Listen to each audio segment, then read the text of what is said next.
Welcome back to What's the Slate, where we break down the Super Bowl matchup. It's currently Wednesday. We're 4 days out from the Super Bowl. I cannot wait. Sad to see the football season go, but this is going to be one hell of a game. Let's get right into it. Super Bowl trends. Super Bowl trends. Underdogs in the last three Super Bowls are 3-0. Will this continue? I don't know. I don't really bet on trends. I don't like following trends. I think these teams are completely different than the last three fucking Super Bowl matchups. I don't think it matters at all. Just showing you guys a little bit about the last couple Super Bowls, last 20 years of Super Bowls, and what this might entail come on Sunday. Another one, teams who didn't have a bye versus teams who did have a bye are 15-2 against the spread straight up, as you can see in the top right corner. The spread is 4.5. Simply a little bit too high, in my opinion, as you most know. I'm a Patriots fan. It is what it is. Can't wait to watch the game. Really hope they cover this spread. But as you know, Vegas is not going to allow this to happen. You know what I mean? 75% of the bets are already on the Seahawks to cover by 4.5. I don't see it happening. Usually every Sunday, they make the fucking calls. They figure it out. They throw a fucking call down to the sideline. Hey, don't kick. Go for two. So the fucking Patriots are going to cover by 4.5, in my opinion. I think the spread's a little bit too high, but I guess we'll see. Another one, underdogs who are 4.5 point favorites or more are 12-2-2. Obviously, this goes in favor of the Patriots. Just spoke a little bit about the spread. That right there. Another one seeds since 2005 are 1-12 straight up. This is a big statistic. One seeds have a bye at the beginning of the playoffs, as most know. So they're one game back. Patriots have played three great games in a row. Broncos game last week was a little bit sketchy, is what it is. Ended up getting the win. But one seeds, I think it's crucial that they do not play that first week. They get one less game to get beat up. Might go in favor of the Seahawks. According to the trends, it's not going to. I guess we'll see on Sunday. And the last 21 Super Bowl teams wearing white are 16-5 straight up. This makes no fucking sense. Doesn't matter at all towards the Super Bowl. But you know what I mean? Doesn't matter about the game. Obviously, like I said, I hate trends. I don't believe in trends. It is what it is. But the Patriots will be wearing white on Sunday. If you guys bet trends, 16-5 straight up to win the Super Bowl while wearing white in the last 21 Super Bowls. It's a little bit about the trends. Again, I hate trends. I think it's stupid, but it is what it is. A lot of people do bet on them. Now the lines, straight away, like I said, the spread is too high. And honestly, by Sunday, I'm guessing this 4.5 is going to go to 5.5. The public is all over Seattle, which, I mean, I understand. They're the better team in this spot. They really are. Patriots are young. So is Seattle. Sam Darnold, no experience really in the playoffs except for last year with the Minnesota Vikings where he got waxed. He's had a great fucking run, played great against the Rams. I just think he shits the bed here. I don't think he's made for the Super Bowl, and I'm not saying Drake May has any experience because he doesn't. Second year in the league, he's already in the Super Bowl, though. The guy's got nuts on him. I think he's going to play outstanding. We got money lines. Patriots are nearly plus 200. That's unbelievable value in a Super Bowl. You don't see this much often. You really don't. 2002, when we beat the Rams, we are plus 700. That is insanity. Insanity. But when teams are in the Super Bowl, they're there for a reason. That's why I don't know why Vegas is putting the line at plus 200. I mean, Seattle, there's no value there in taking the money line unless you're going to parlay it. There's no value. Might be a little parlay booster, but that's not one you want to throw in because the team really might not win.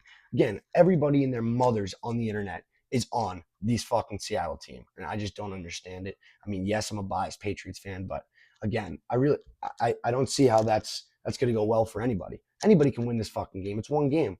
Half the teams could go out there and shit their pants. You know what I mean? JSN could get locked up by Gonzo. Then what's Darnold going to do when our front seven's crashing down on him all game? It's the one thing he can't handle is pressure. Over under 45.5. I think it goes under. I think the defenses are the reason that both of these teams are here.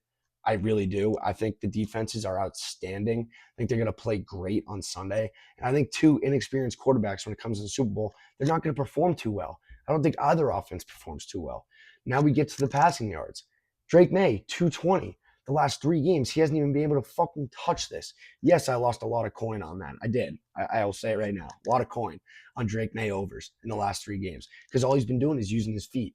The front seven for Seattle is unbelievable. And that's another thing. He's going to be using his feet. When we get to the rushing yards, I'm going to talk about that a lot. I love Drake May with his feet. Darnold, 228. We've seen him crush this line. He threw for nearly 400 whatever yards against the Rams. Looked outstanding, but the Rams aren't the Patriots. And a lot of people bet on last game mentality. It's not. You can't even look at the last games. It's a brand new game, brand new team.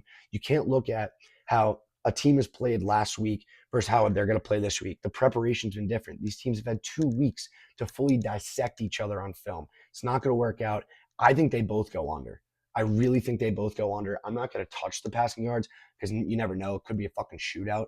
Honestly, I don't really know how this game's going to go points wise, but I do like it to be a very close game where the public is saying that they're going to destroy us. I've seen people take Seattle almost up to 13 and a half. They're not going to win by 2 scores. I'm sorry. I don't think either of these quarterbacks are really built for this spot. I don't think either of them will play outstanding. I think they both go under here. Now, a little bit of the lines that catch my eye for the running backs, Kenneth Walker. He's had a phenomenal season. Now that Charbonnet is out, he has the full workhorse in the backfield. They've been giving him the ball, and he's a beast. He runs like Marshawn Lynch, just a little skinnier, a little faster, and a little shiftier. But man, does he put his shoulder into people.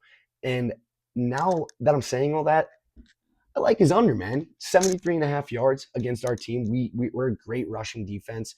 Again, our front four, our front seven has done an outstanding job all year against running backs. I don't see Kenneth Walker having a unbelievable, outstanding game. I really don't. I think if anything, you take his under on rushing and his over on receiving. His receiving line is close to 40 and a half because they've just been dumping it off. Sam Darnold's not good under pressure, like I said. All right, it's not going to work. He's going to be dumping it all game. Take his over on receiving. I wouldn't touch his rushing. Ramondre Stevenson, same thing. He's been great in the backfield when it's a little dump off. He's been great after the catch. But has he been great up the gut? Not particularly. You know what? The Broncos kind of shut us down in the run game. I think it's going to happen again this game. 50 and a half is unbelievable. But where I would go over is Trayvon Henderson. You can't give me 17 and a half. He's an elite running back. 17 and a half yards is insane. That's one run. That's one breakout run. Okay, yes, again, he hasn't touched the ball that much. We're putting the ball in the hands of our veteran, and I agree with that call from Vrabel. I just think Henderson should have more volume, but obviously I'm not a fucking an NFL coach, so I don't really know what I'm even talking about. But I will say, just from the season, from watching these two guys split carries and stuff, I think 17 and a half is way too low. I'm going to take the over on that. Again, Drake May, back to the rushing, 37 and a half. 37 and a half fucking yards. I don't really know if he's going to run for 40 fucking yards. What I would do is take his line down to 25, parlay with a couple guys. I love that. Onto the receiving. JSN locked up against Gonzo. JSN's not going to be a good game. Now let's jump into Cooper Kupp. 32 and a half yards, boys. Are you shitting me? 32 and a half. He had a great game against the Rams. I think he's in a good spot to have a great game over the middle here. I really do. I think 32 is way too low. I would hammer that. I think Hunter Henry's going to have a great game. I think he's going to go over his line of 35 and a half or 39 and a half, excuse me. I think Barner goes under 24 and a half. Barner is not it. Now, touchdown scores. Let's talk a little bit about that. Who's getting in the end zone, right? My first thought goes to Chisholm when I'm thinking about first touchdown scores. Honestly, I love him. Love him. Shifty little white boy. He will get in the end zone this game. Diggs is getting in the end zone this game. I don't think first, but I think Chisholm gets in first. Mark that down. I think Kenneth Walker has a great day in the red zone, man. I mean, look at what they did in 2014. During media day, the entire team got asked a bajillion times, hey, what are you doing in the fucking spot of the 2014, whatever, blah, blah, blah. You got no touch timeouts, whatever. I really think it's going to get to them. I honestly think that there's going to be a spot in this game where they're within the 5 and they look to run the ball. I think they look to run the ball, and I think Kenneth gets in. People are going to hammer JSN to get in. I don't see it this game. Really don't. I think Cooper Kupp is a better option, better value to get in the end zone. A little bit about experience, right? When you think of the coaching staffs, I'm not talking about the players. We have a young crew that no one really has been in the Super Bowl. They have a young crew, bunch of young draft picks, JSN, Kenneth Walker, Sam Darnold even. None of them have even sniffed a Super Bowl field or a spot that's big enough like this. But when you look at the coaching staffs, you got to understand their head coach has never coached in a spot like this. Vrabel, on the other hand, he's played in Super Bowls as a player. He knows how to put his players in the best spots to succeed in the big games. All right. Again, our offensive coordinator, McDaniels, he's been an offensive coordinator for a bunch of Tom Brady Super Bowls. I mean, he has been in this spot and succeeded. We've already seen that before. So I think experience during the or I think experience for the coaching staffs are getting looked over a little bit too much. I really do, and I think it's going to come to bite the Seattle bettors in the ass. All right, I think experience matters a lot when it comes to games like this, and it's a weird spot where no player on the field really has experience, but the coaching staffs for our side, for the Patriots side, has a ton. Seattle, not so much. Now let's take a look at the 2025 schedule. Man, I was waiting for this fucking slide to pop up. I cannot hear more about our schedule. When a team, this is for guys that really don't know ball, when a team goes 4-13, barely sees the playoffs for 7 years, after a 4-13 season with a new coach, a new receiver, new players. I mean, we picked up 9 guys in the offseason that are huge for our team right now, valuable guys. When you look at that and you're Roger Goodell, you're going to give us a shit schedule. It's not our problem. And you look at other teams in the past that have had the easiest schedule going into a season after a horrible season.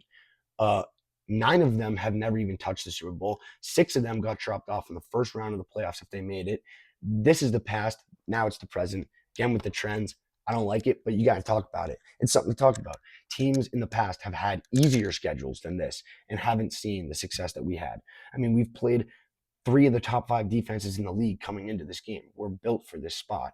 The schedule has nothing to do with us. Look, we manhandled the schedule like we should have. If we were somehow here and we were 9-8, snuck into the playoffs somehow, won a couple games, now we're in the Super Bowl, I get it. If you want to talk about our schedule, that's fine.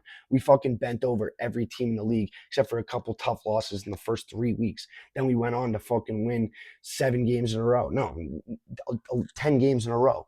All right, bad loss to fucking Buffalo. We really should have went 15-2. Again, you can't bring up the schedule in a game like this. You really can't. I mean, it's not our fault. It's not the Patriots' fault that they have a bad schedule. They manhandled the entire league. That's what they were supposed to do. All right. I've seen a bunch of teams go in with a shit schedule and not do anything with it. I don't want to hear about the schedule anymore. Now to the fun props. Let's have a little fun here. 3 props that I bet on personally every Super Bowl. Fun props. Gatorade color is going to be blue. As you see in the background, it was in one of our previous Super Bowls. I think we ride with it again. Rabel loves the blue Gatorade. I've seen it on our sideline throughout the season. It's going to be there again. When we win, they're going to chuck it on them, and I can't fucking wait to see it. Book it. Coin toss, heads. Tails will fail. Tails never fail. Tails will fail. Heads all day this year. I don't know why. Gut feeling. Now, anthem. Charlie Puth is apparently singing the national anthem this year, and man, does that guy put his heart and soul into the anthem. I'm telling you right now, puts his heart and soul into the music. He's gonna fucking go, and the land of the free. Hold that bitch for like 15 seconds. This shit's going over. Let me tell you, book it. Fun props for the Super Bowl. Best Super Bowl foods, boys. We're going to continue to have some fun here. Best Super Bowl foods. This is my personal list. All right, wings. You can't watch football without wings. Little ranch, little lemon pep, simple as that. I'm parlaying that down to any dip. Any dip at plus 600, unbelievable value. I mean, you got ranch dip, you got French onion dip. What else do you need? You got guac. I mean, come on, buffalo chicken dip at plus 170. That's a straight bet value there, boys. Plus 170, that's beautiful value for that. I mean, you could eat a whole bowl just sitting there on the couch fucking, oh my God, I can't believe you missed that pass.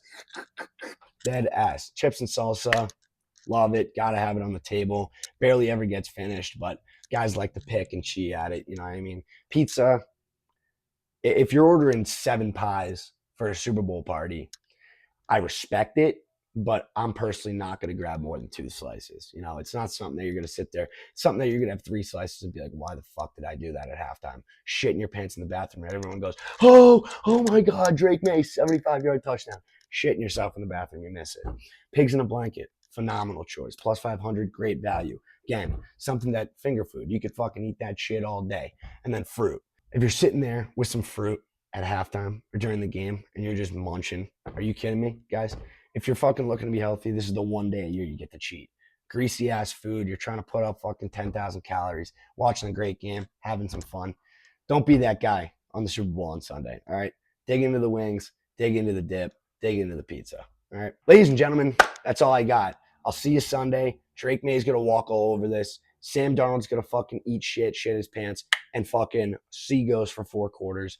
Pats plus 4.5, book it.